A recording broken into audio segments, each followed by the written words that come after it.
Assalamualaikum warahmatullahi wabarakatuh. Shalom, Om Swastiastu, Namo Buddhaya, Salam Kebajikan. Kami dari kelompok FG6 dari kelas MPKTD ingin mempresentasikan tentang isu-isu yang memperlemah jati diri warga negara Indonesia. Berikut adalah nama-nama dari kelompok kami. Ada Aiko Sulaiman, Alia Mutia Fitri, Andrea Deborah Narolita, Muhammad Arvin Fadriansyah, Raihan Fitra Setiabudi, dan Rizky Nurfaizi Widianto. Saya akan membahas isu pertama, yaitu mengenai perubahan karakter generasi muda yang terpengaruh oleh globalisasi. Pengertian globalisasi menurut Anthony Giddens adalah proses peningkatan kesaling tergantungan masyarakat dunia yang ditandai oleh kesenjangan tingkat kehidupan antara masyarakat industri dan masyarakat dunia ketiga. Sedangkan pengertian karakter adalah merupakan kumpulan tata nilai yang terwujud dalam suatu sistem daya dorong yang melandasi pemikiran, sikap, dan perilaku yang dapat ditampilkan secara mantap. Selanjutnya adalah dampak globalisasi. Globalisasi memberikan dampak yang sangat besar bagi perubahan karakter generasi muda, baik memberikan dampak positif maupun negatif. Dampak positif globalisasi antara lain adalah generasi muda lebih berpikiran terbuka, bersikap mandiri, rasional, dan sebagainya. Sedangkan dampak negatif dari globalisasi adalah generasi muda pada era globalisasi ini cenderung mengedepankan apatisme atau bersikap acuh tak acuh dan sikap hedonisme. Penyebab dari perubahan karakter tersebut adalah kurang selektifnya dalam menghadapi masuknya budaya asing melalui globalisasi, terus kurangnya pendidikan karakter, dan kurang mengamalkan nilai-nilai Pancasila dalam kehidupan sehari-hari. Dan terakhir adalah pencegahan dan penanggulangannya. Yang pertama adalah dengan menanamkan dan mengamalkan nilai-nilai Pancasila dalam kehidupan sehari-hari. Yang kedua adalah bersikap selektif dalam menghadapi globalisasi. Dan yang ketiga adalah berpikir global, bertindak lokal. Maksudnya adalah bersikap terbuka terhadap perkembangan yang terjadi di seluruh dunia, namun tetap menjunjung tinggi budaya sendiri. Contohnya adalah mengikuti perkembangan iptek di seluruh dunia, namun tetap menghindari pengaruh negatifnya. Dan yang terakhir adalah meningkatkan pendidikan karakter. Selanjutnya, di sini saya akan membahas isu kedua, yaitu isu maraknya berita hoaks yang terjadi di Indonesia dan rendahnya kemampuan analisis masyarakat Indonesia terhadap berita hoaks. Pertama-tama, apa sih itu hoaks? Pada dasarnya, hoaks itu adalah berita atau konten bodong atau bohong yang dibungkus sedemikian rupa agar terlihat bisa dipercayai oleh yang membacanya. Efek dari hoaks sendiri adalah pembaca dibuat yakin bahwa berita atau pesan tersebut bernilai benar, padahal tidak sama sekali, dan itu bisa dirugikan secara emosional ataupun bahkan finansial.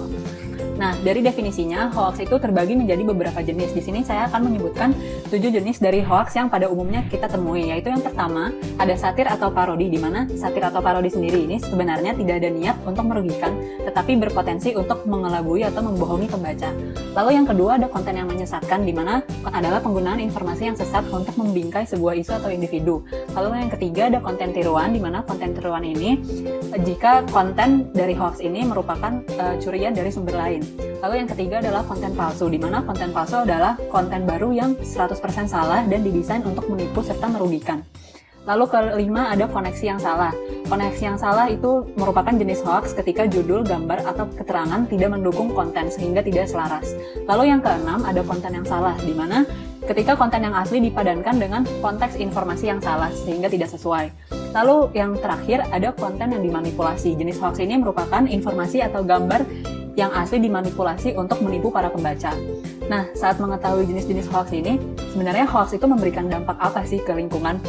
Nah, pertama, hoaks itu memberikan jadi pemicu keributan ataupun perselisihan di lingkungan kita. Karena hoaks ini menyebarkan berita yang tidak benar, maka para pembacanya bisa menafsirkan banyak hal dan itu kemungkinan bisa menimbulkan keributan ataupun perselisihan. Lalu karena hoaks sendiri juga menyebarkan berita kebohongan, itu juga bisa menimbulkan kecemasan dan kepanikan di publik. Nah, agar kita semua bisa terhindar dari hoaks, bagaimana cara kita menganalisis suatu konten itu hoaks atau bukan? Pertama, kita harus cek sumber. Biasanya, hoaks itu tidak menyertakan sumber yang kredibel atau ahli, sehingga kita harus mengecek sumber dari konten yang kita pikir adalah hoaks. Lalu yang kedua, cermati judul dari tulisan tersebut. Ciri utama konten hoax adalah menggunakan judul yang terlalu provokatif yang berusaha untuk menggiring opini orang, sehingga kita harus memperhatikan judul dari konten yang kita baca. Lalu yang ketiga adalah telaah konten tentunya. Jadi, konten hoax itu cenderung bias dan condong ke salah satu pihak. Ada semacam usaha untuk memojokkan satu pihak dari golongan tertentu. Sehingga kita setiap membaca suatu konten, suatu berita, atau suatu pesan, itu kita harus pintar dan menilai konten tersebut agar kita terhindar dari hoax sendiri. Lalu, apa yang harus kita lakukan jika kita menemukan suatu hoax? Nah, pastinya kita harus melaporkan hoax tersebut. Ada 3 cara untuk melaporkan hoax pada umumnya, yaitu yang pertama, laporkan konten hoax ke URL link turnbackhoax.id.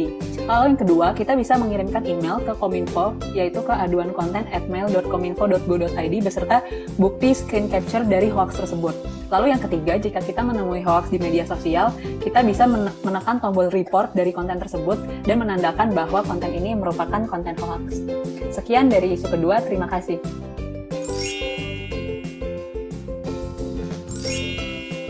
Yang pertama adalah gerakan Aceh Merdeka atau GAM. Penyebab utamanya adalah karena kekecewaan Aceh terhadap pemerintah bangsa Indonesia.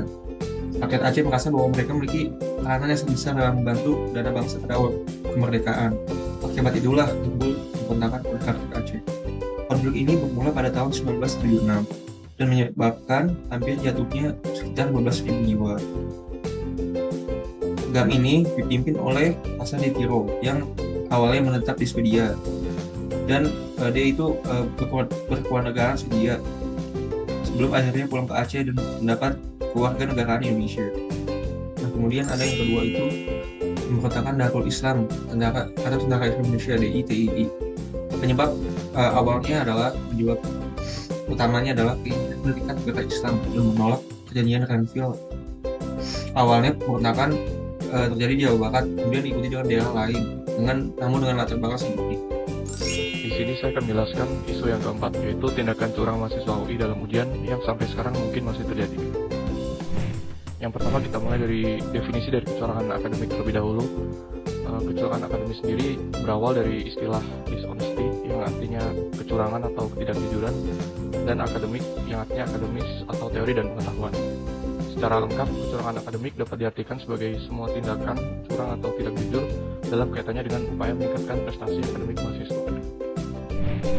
Fenomena kecurangan akademik sendiri sudah seringkali terjadi. Salah satu contoh kasus yang bisa kita lihat yang cukup terkenal adalah kasus mencontek yang terjadi di Universitas Harvard di tahun 2012.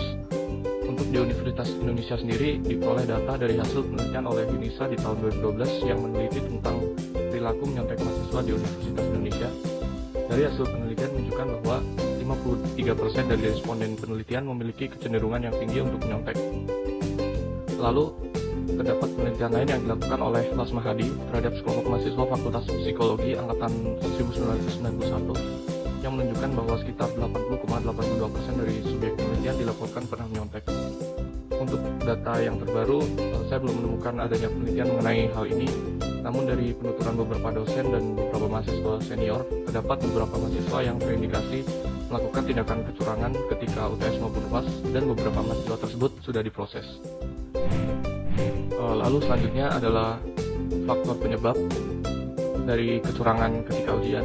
Yang pertama disebabkan oleh takut akan kegagalan yang disebabkan oleh rasa tidak percaya diri dan takut tidak lulus. Yang kedua adalah hasrat berprestasi. Mungkin beberapa mahasiswa mengejar nilai akademik yang tinggi, namun mereka kurang mempedulikan integritas sebagai seorang mahasiswa. Yang ketiga, kurangnya moralitas. Yang keempat adalah tekanan dari lingkungan, bisa dari orang tua, teman satu kampus, dan lain sebagainya. Dan yang terakhir berhubungan dengan intelijensi, yaitu kurangnya pemahaman dari mahasiswa terhadap suatu mata kuliah. Selanjutnya adalah dampak dari kecurangan. Yang pertama, merusak moral mahasiswa. Nilai moralitas mahasiswa tersebut menjadi menyimpang.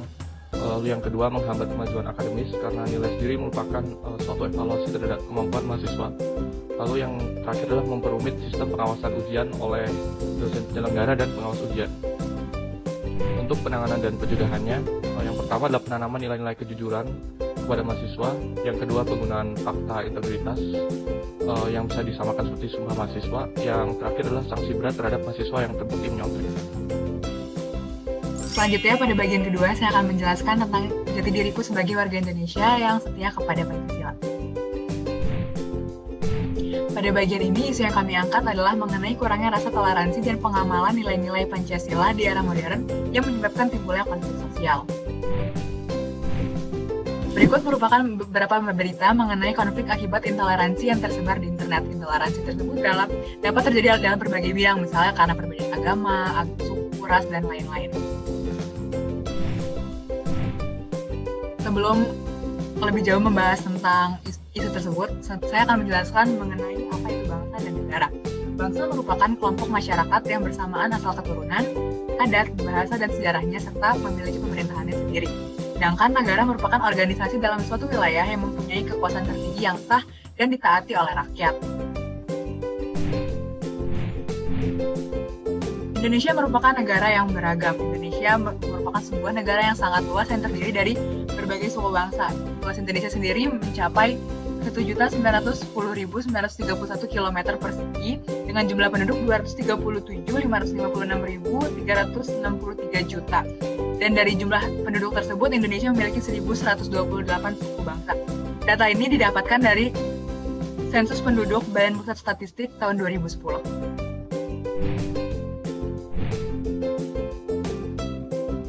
Karena perbedaan yang ada tersebut, Indonesia memiliki suatu pegangan yang disebut dengan Pancasila. Beberapa nilai yang terdapat dalam Pancasila adalah yang pertama, ada nilai ketuhanan yang terkandung dalam sila pertama Pancasila, yaitu ketuhanan yang Maha Esa. Selanjutnya ada nilai kemanusiaan, sesuai dengan sila kedua Pancasila, kemanusiaan yang adil dan beradab. Yang ketiga adalah nilai persatuan, sesuai dengan sila ketiga Pancasila, yaitu persatuan Indonesia. Dan yang keempat, ada nilai kerakyatan. Hal ini sesuai dengan sila keempat Pancasila, yaitu kerakyatan yang dipimpin oleh hikmat kebijaksanaan dalam permusyawaratan perwakilan. Serta nilai yang terakhir merupakan nilai keadilan. Hal ini sesuai dengan sila kelima Pancasila, yaitu keadilan sosial bagi seluruh rakyat Indonesia. Untuk mewujudkan nilai-nilai tersebut, tentulah kita harus mengimplementasikan nilai-nilai Pancasila itu. Dan nilai Pancasila dapat kita jadikan sebagai pandangan hidup bangsa, sebagai fondasi berperilaku, dan juga sebagai pedoman bangsa sebagai warga negara yang global. Sekian dapat saya sampaikan. Selanjutnya, saya ingin menjelaskan bagian 3, yaitu warga negara yang baik dan anti korupsi. Isu yang ingin dibahas pada bagian ini adalah tingginya angka korupsi di Indonesia. Sebelum kita melanjutkan lebih jauh, mari kita kenal apa itu korupsi. Korupsi adalah penyelewengan atau penyalahgunaan uang negara, bisa berupa perusahaan dan sebagainya, untuk keuntungan pribadi atau orang lain.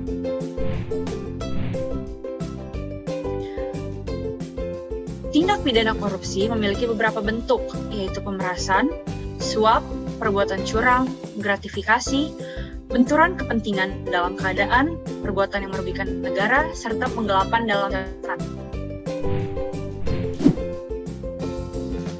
Ada beberapa faktor yang menyebabkan korupsi, yaitu sistem pemerintahan yang tidak efisien, ketidakadilan hukum, tuntutan ekonomi, dan moralitas yang lemah.